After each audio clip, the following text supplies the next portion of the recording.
Since I was a small boy, I've always been alone. Tried so hard to find someone I could call my own. John Farnham, often hailed as Australia's voice of reason, is an iconic figure in the world of music, whose career spans over 5 decades. John has captivated audiences worldwide with his emotive performances and distinctive sound.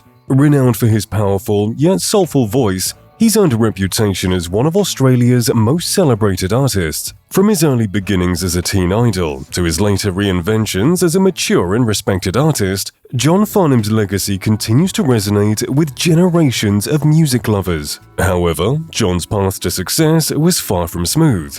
Despite his undeniable talent, there came a time when nobody was willing to fund his album projects. He faced a series of setbacks, endured strings of commercial flops, and struggled with extreme financial debt. Yet he continued to push forward, honing his craft and refusing to give up on his dreams. Join us as we tell you what really happened to John Farnham.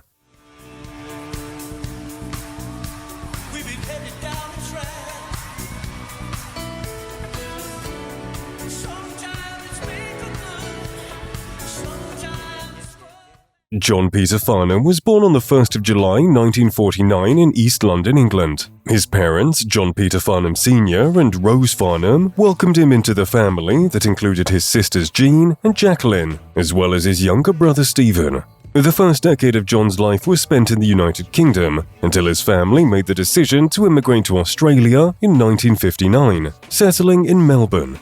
John's educational journey began in Yarraman Park State School. Later, he switched schools twice. He left school at 16 and began working as a plumber's apprentice. In 1964, John played with the local band The Mavericks on weekends. The band had a repertoire of 5 songs. In late 1965, he was invited to join the band Strings Unlimited as the lead singer. This band exclusively used string instruments and had regular gigs at a local hotel. In 1966, after reaching the state finals of the Hoadley's Battle of the Sound competition, they recorded a demo tape featuring John on vocals. In 1967, Strings Unlimited performed background vocals for pop singer Bev Harrell. Her manager, Daryl Sambell, was impressed by John's vocals and offered to manage him. Initially performing in Daryl's hometown of Adelaide, John recorded a light advertising jingle called Susan Jones with the Susan Jones Rock 5 for an airline company. He was then offered a solo record contract with EMI, working alongside house producer David Mackey. John Farnham first rose to prominence in the mainstream media as a teenage idol. Performing under the name Johnny Farnham, he gained popularity in the late 1960s with a series of catchy hits. Known for his infectious grin and gangly appearance, John became a beloved figure, particularly among young fans. His performances on popular TV shows like Hit Scene and Happening showcased his youthful energy and vocal prowess, earning him a dedicated following. Songs like Raindrops Keep Falling on My Head and Acapulco Sun became staples of his repertoire, further solidifying his status as a teen sensation. Throughout the 1970s, John transitioned into other forms of entertainment, including musical theater and television hosting roles. At the age of 22, Johnny was honored as the King of Moomba. That same year, Farnham achieved national success with a top 5 hit cover of the title track from David Cassidy's internationally acclaimed album, Rock Me Baby. John's career, though marked by tremendous success in the music industry, was not devoid of financial struggles and business missteps.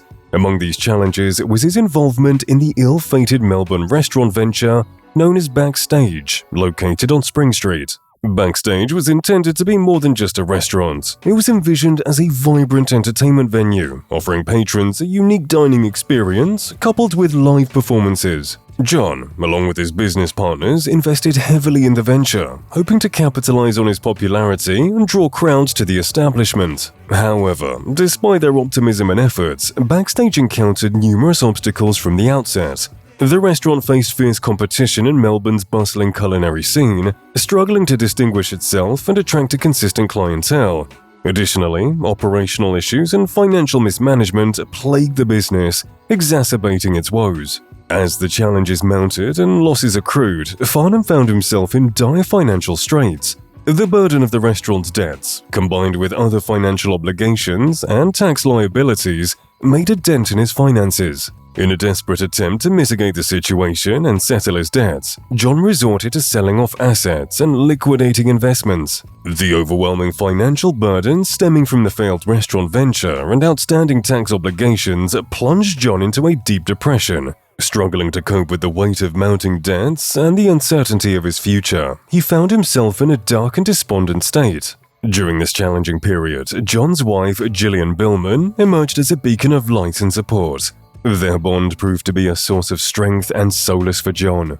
In February 1982, following the departure of Glenn Shorrock from Little River Band, John was appointed as their lead vocalist, based on recommendations from band members Gobble and Wheatley. Initially hesitant about joining the band, John was persuaded by Wheatley, who assured him that Glenn supported the decision.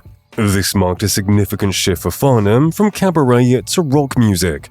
During his tenure with Little River Band, they recorded 3 studio albums, which achieved moderate success but failed to recoup the record company's advances. John's vocals featured on charting albums in the US, including Greatest Hits, The Net, and Playing to Win on the Billboard Pop Albums chart. In Australia, their biggest hits with John were Down on the Border and The Net. Meanwhile, John also provided vocal tracks for several films, such as Savage Street, The Slugger's Wife, and Fletch.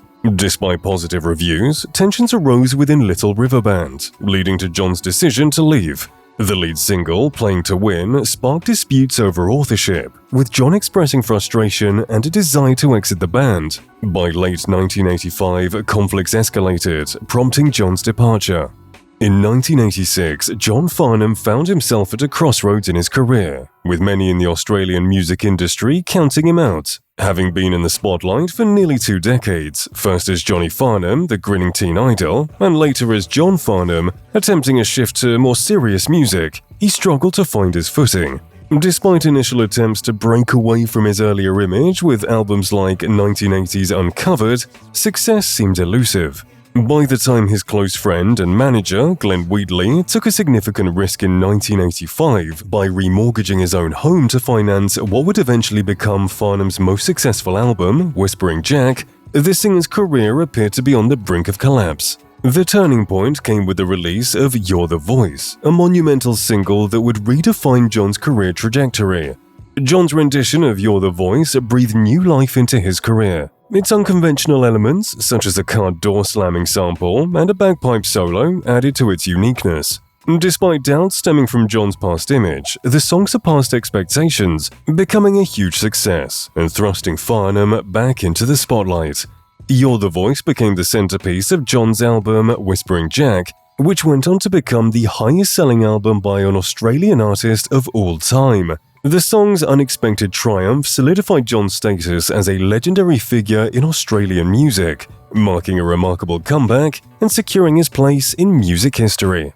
After extensively touring for more than 3 decades, John has now stepped back from performing. The hectic touring schedule took a toll on his health. By 2011, the rigors of touring had led to hearing loss, necessitating the use of hearing aids.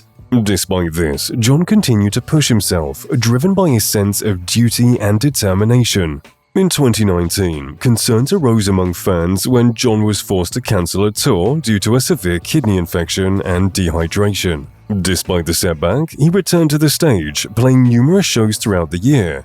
However, his health challenges persisted, leading to moments of uncertainty and apprehension. John's career has spanned over 50 years, marked by numerous highs and lows. But finally, the loss of his longtime friend and manager Glenn Wheatley made John retreat from the public eye. In August 2022, John revealed that he had been diagnosed with cancer and would undergo immediate surgery to remove a tumor from his mouth. The extensive surgery, which lasted nearly 12 hours, also involved jaw reconstruction.